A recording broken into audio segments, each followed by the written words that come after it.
Hello, Western Oregon sports fans, and welcome to this edition of Wolves Weekly. This is our third year doing the show, and I don't know if we've ever had a more anticipated episode than this time. So joining me in the studio today, Arne Ferguson coming off a big win against Central Washington. Yeah, to have Central Washington home in our place really helped us. They're an extremely good team. They're still very talented. For us to be able to pull off a close win, one, I think it's testament to our defensive players had a real good game, but also our running game. But also, when we opened the season at Grand Valley, I think that helped us prepare against a real good Central Washington team. And without that game, I don't think our kids would have been quite as ready.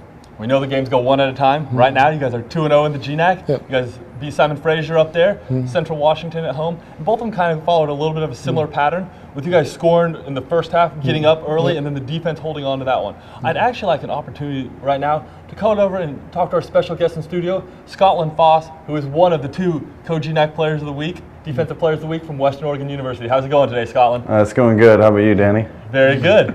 I want to just talk to you a little bit today about those turnovers you guys helped create. 5 turnovers against a team that has typically been very efficient with the ball.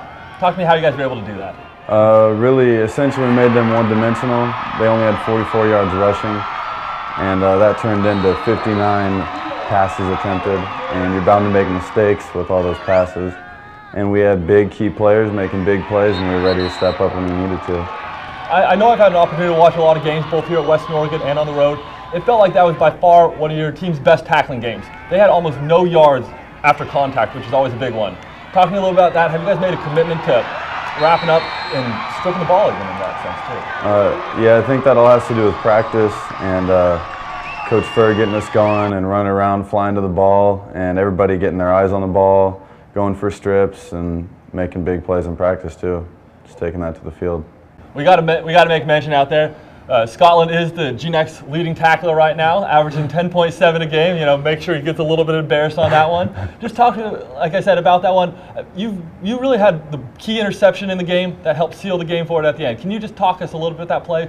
We have some highlights to show on that one, and just like to hear what you did out there, maybe both tackling and with this big key to help seal the win out there. Yeah, I'm always got my motor going. I'm flying to the ball, and right there on that interception, I was keying on the quarterback the whole way. I was reading his eyes. I dropped right, and then I saw him look left, and so I ran over there and just made the pick. We got to see a couple of those from Bryce Pila as well. A couple big ones. He had that one that in the first half, 50-yard return after the interception, then another one in the end zone with inside 2 minutes. Both those seem to, as you mentioned, you're making them one-dimensional, and you guys were able to maybe key off the eyes of the quarterback, but at least you knew the ball was in the air most times. Yeah, we were able to key off the quarterback, and our D-line was forcing pressure and batting balls down, and we had big play from our defensive backs. Pila had the interceptions and made big plays, but I would say Isaiah Buchanan, he had one of the greatest games I've seen him play, a really solid tackler and just shutting down. He was on island out there. We just want to make mention, Isaiah had 11 tackles, and the defensive line had 3 sacks on him. I mean, there was pressure on that quarterback, and a lot of times I saw him, even though it wasn't intercepted, he was throwing off the back foot. I mean, he was going backwards. Yeah, and first of all, their quarterback's a 3-year starter. He's very good. And our D-line early started batting some balls he normally just throws and completes those. It really gets him in a rhythm. So I think that changed the game a little bit. And Scott is right. Isaiah Buchanan had his most physical game.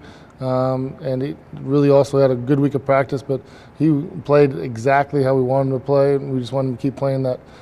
Scott's motor as far as getting to the football continues to get better and better.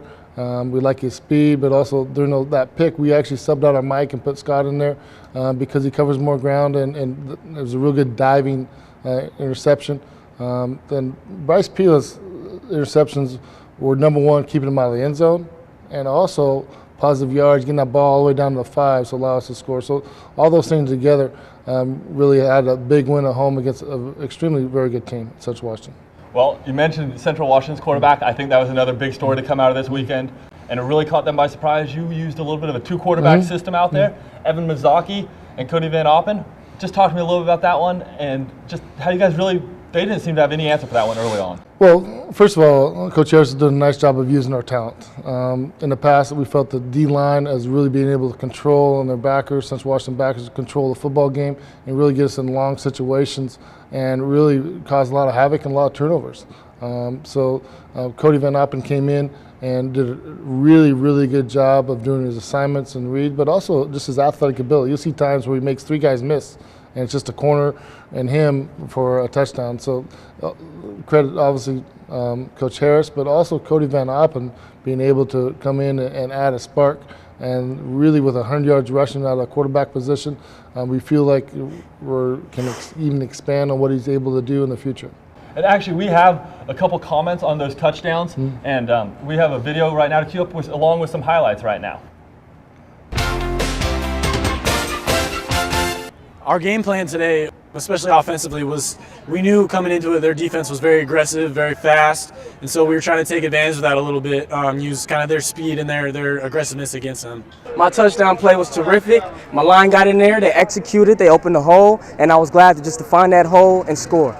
The touchdown play was just a fade route into the end zone, jump ball, for me to go up on a shorter defender to go up and get the ball at its highest point, just come down with it for a touchdown.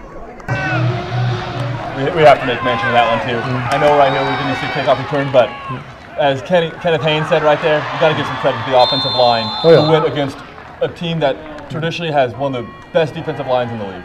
I still think Central Washington's D-line is even better this year than it was last year, which is really good.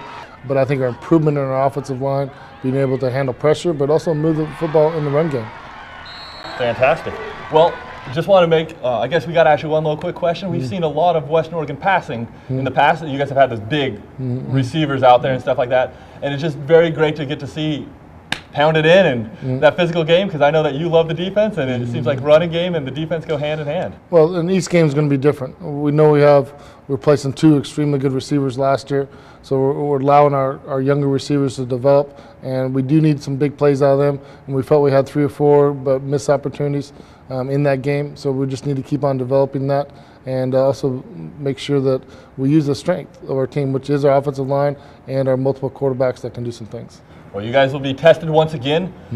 We'll come back and do a little bit more in depth on this when we do the preview edition, but you guys will be going down to Dixie State this weekend, a tough team that has played 2 at home and has a little bit of momentum there as well. So we hope everybody can come back for the preview edition of Wolves Weekly coming up tomorrow.